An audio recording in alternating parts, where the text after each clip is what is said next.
Hello. Hi, Tim. Hi. Thank you so much for doing this. Thanks for being with us today. So you are a singer, a Yes. songwriter, a musician, a violinist. Yes.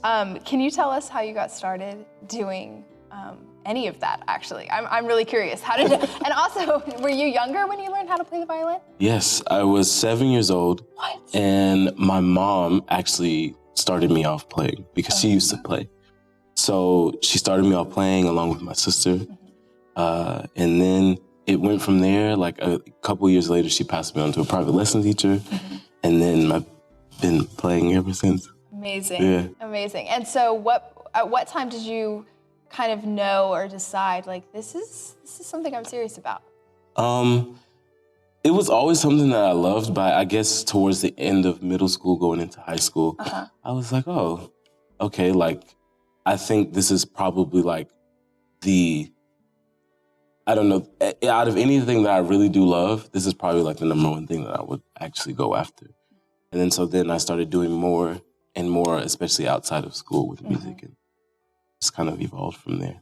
That's amazing. Yeah. And so have you always sang as well? I did. I used to sing in choir, like when I was younger, but I guess solo singing is a lot different. It's a lot like, I get really nervous when I sing solo, but when I got to college, I would start singing a lot, like in different things and everything like that, and then started taking a couple of lessons. Right. Then next thing I know, I'm singing for my own shows and for other people. So Amazing. Yeah. And so you were originally from Rome. Yes. You said you're kind of from the East Rome area. Yes. And I think so. Okay, that's fair. That's fair. Rome. The important thing is you're from here. And did you go to a Rome high school or? I went to model high school. Okay. Actually. Okay. That's where I graduated from. Amazing. And so all through up there, you were taking lessons, privately even, and you were in choir, and so you were kind of fine-tuning your skills, really, and as a musician, you felt a calling to that. So you decided to go to Berkeley. Yes. And you graduated there in 2016. What was your degree in? It was in violin performance. I tried to do music ed. Okay. Like a couple semesters, and it just wasn't working out. So I switched back to violin performance, and it was really good. That's amazing. And so I'm sure you had some other training, other opportunities up in Boston where you were. And then what did you do after you graduated? Did you have maybe an international experience you want to tell us about? Yes. So for the remainder of 2016, after I graduated, I actually came here, performed a little bit, was performing in Boston. I visited California a couple of more times.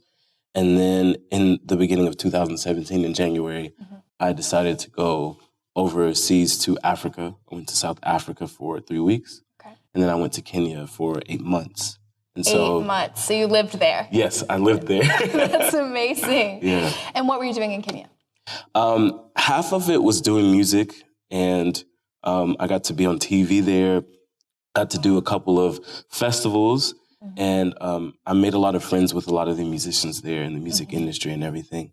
But then the other half was just experiencing living outside of the States, experiencing living in another culture, experiencing different foods, experiencing how people live, not in here. So it was really cool. That's really neat. I'm such a big believer in having international experiences because the way we do life here is not necessarily the one right way to do life. Yeah. There's so many opportunities, so many ways that people live that it's not exactly the way we live, but it makes it no less wrong or right. So I love that. I really applaud that. And I was wondering too, in Kenya, what, like musically, speaking to the music side of everything you do, what sort of rhythms or maybe traditions were you influenced by while you were there?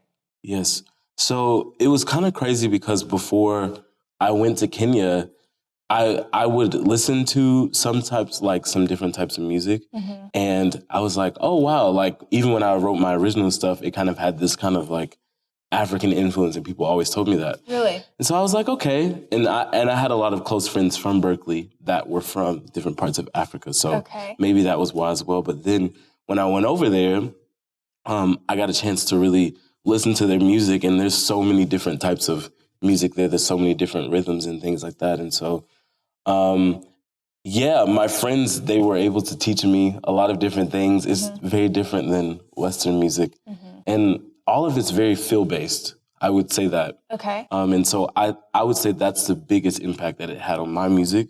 Okay. Is because a lot of times Western music is about like the form or like the length of the song, or like it has to have like a verse and a chorus and this and that. But a lot of African music, they dance and they sing a lot and they use music as a celebratory thing.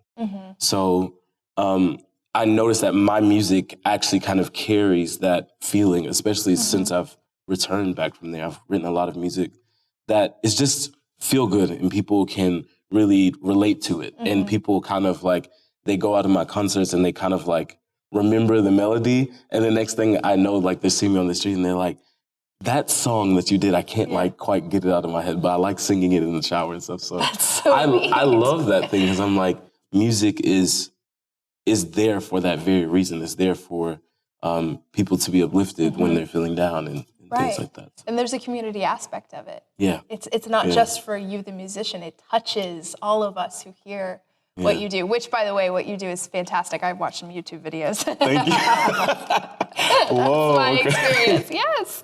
Yes, you can be found on YouTube. I'm sure you already knew that. Yes, yeah. But you also recently did some concerts here back home in your hometown. Can you tell us about that? And so there's a restaurant that I play at on Broad Street. It's called Harvest Moon Cafe. Okay. I played there all through high school. And then when I went to college, when I would come back, I would still kind of visit and play there. And so the owners of that restaurant, they own the Vogue, which is a new venue that is downtown. Right. And so they text me and were like, hey, we have this new venue that's open. We would love for you to come and play whenever you visit. And I was like, oh, I'm visiting at Christmas time. What about Christmas? And they were like, let's do it. Let's have 2 shows. Give me some pictures. We'll advertise everything. So they did that, and next thing I know, I'm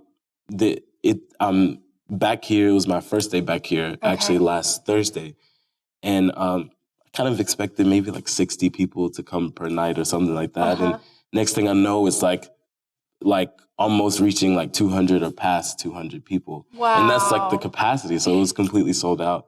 But yeah, it was my first solo performance since before I even went to college. Because a lot of times I'll bring friends back and I'll bring friends from college, different musicians to play with me and accompany me and to perform with me. But this time I was like, let me get back to like my roots. I used to play by myself all the time. I used to play hymns and different songs that people know. I would use like tracks and then I would like play with them. That's how I started learning how to do other music outside of classical music. So I did that and people really loved it. And it was cool. It was a cool experience for me. That's really neat. That's really neat. So when you're playing violin, do you sing as well, like while in the midst of playing? I try to. Sometimes I can do it on a good day. It's really impressive. It's definitely something that I need to practice more because it's like the violin is here and then we're still using this. Right. So it's like one of those things where it's super hard to kind of think about breathing for singing and then thinking about your fingers as well. At least for me, it is. Exactly. Sometimes I do it, sometimes I don't. That's amazing. Yeah. That's what I was wondering when you're saying your solo performance. That means it's all up to you to make all the sounds. Yeah, it's very That's pretty impressive. That's actually really impressive. So can we talk about, you were living in LA right now, and you're part of the music scene there. Yes. How would you describe your music?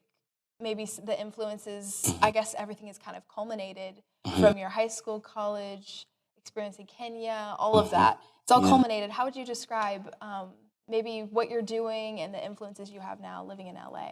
Yes. So I would say, well, as a lot of people know, like LA and the Hollywood area, that is like the hub of pretty much the world for Western music, which is like pop music, R&B music, things that you just hear on the radio. Yeah. And so I would say I'm very heavily influenced. I personally love a lot of pop music from like the 2000 to 2010. Yeah. So I'm heavily influenced by just really catchy melodies. I'm really influenced by that. So my music is very pop and R&B influenced, I would say that. Okay. So a lot of times people will catch me playing and singing a lot of pop and R&B music. And even my own personal music, it kind of follows in that vein a bit, whether it's instrumental or whether I'm singing. That's really neat. Yeah. That's really neat. Yeah. And so you were telling me, and this is what is so impressive about how young you are, you just graduated college in 2016, you can make a living full-time doing music. Yes, thankfully. It's a blessing. That's so amazing. Yeah. So I freelance, and it requires me to do quite a few different things. I teach at an academy. Okay. I have some violin students. There's a couple of artists that I play for and I travel with. I play in their string sections. I do a lot of film scoring sessions for independent films. Okay. And then I also do a lot of sessions for different producers. So like tracks that you'll sometimes hear on the radio, they have strings in it.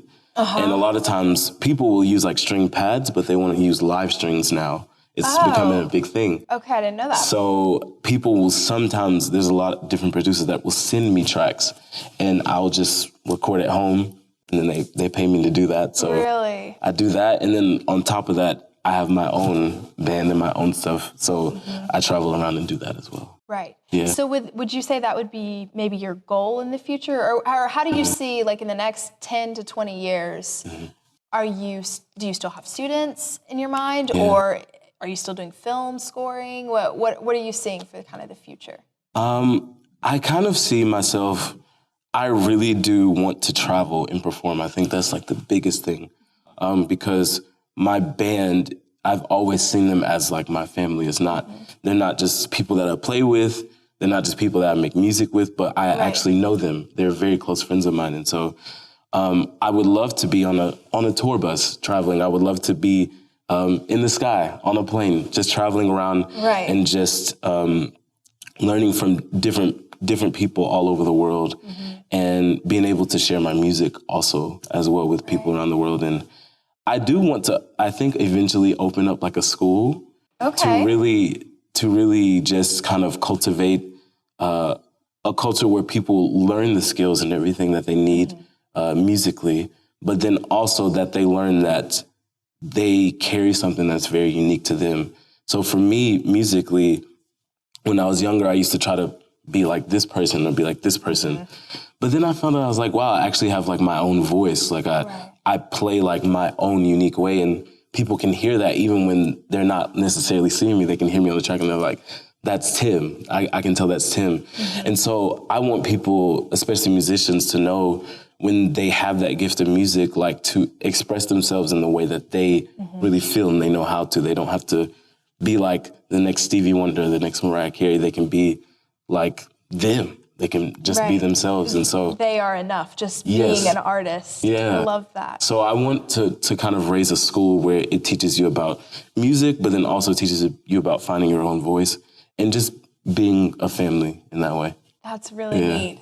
Wow, that's incredible. And so is your family, your biological family, besides your bandmates, are they supportive? I'm sure your mom's super proud if she's the one who got you started in the first place. They're very supportive. It's crazy because my parents are like some of the only parents that I know that I can call my mom like 2 days before I'm about to do something. And I've already done it. Like I'm like, Mom, I'm moving to LA. Like when I tell you this legit happened, it was like probably like a week before I moved. Are you serious? And I was like, Mom, and my mom kind of knew, she knew all along that I wanted to go to the West Coast. Sure. But she just didn't know when. Okay. And so I just called her. I was like, Mom, I think it's time for me to move.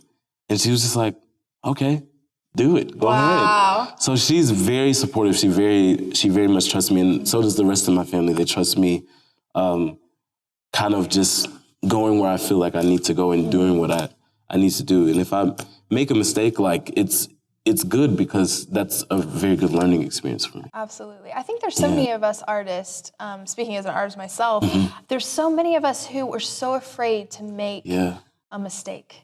So afraid that somehow we're going to get off the right path. Somehow it's, going to be such a huge failure that we're not going to be able to actually be successful in our dreams. And I think that is so sad because as I've learned from personal experience and what you're just saying, we need those mistakes to shape us as an artist. Because if we don't ever take risks, we won't ever make anything worth telling a story about, Yeah. you know? Yeah. And I'm sure you've learned that just, from all the places you've traveled, from all the people you've met. And I'm sure you can, is there anything in your mind that you're like, wow, that was hard, but that was part of my story? Can you think of anything like that? There's just a lot, like, I would say, especially from the time that I went to college all the way up, even until now, there was a lot of decisions that I made to kind of just, I was like, yeah, I should move here, I should do this, I should do that. And they ended up kind of being something that I was like, wow, maybe I shouldn't have done that or made that decision. But I realized that even in my music, it's like if I didn't have that experience, my music wouldn't even be the same because I wouldn't have that story to tell. Yes. And so I think especially, I want to say like mistake-wise, it probably wouldn't even necessarily be with music. It's like I learn a lot from my relationships with people. So like my friendships and in different ways that I treat people, different ways that I interact with people. Yeah. And I find that a lot of my music actually is formed from like, I don't know, say like I have like a complete falling out with somebody or something like that. Yeah. And then I'm learning about like how to forgive people, or they're learning how to forgive me and I'm learning how to be patient with them while they're trying to go through that process. And so. And that comes out in your music. Yeah, it definitely does. So I'm very thankful for those things, because I'm like, I wouldn't be able to be where I am now and be the person that I am now if I didn't have those things happen. So, yeah. Amazing. Okay, well, we're here talking to Tim Reynolds, and this is just part 1. So stay tuned. Next week, we will have part 2, again, with the amazing Tim Reynolds.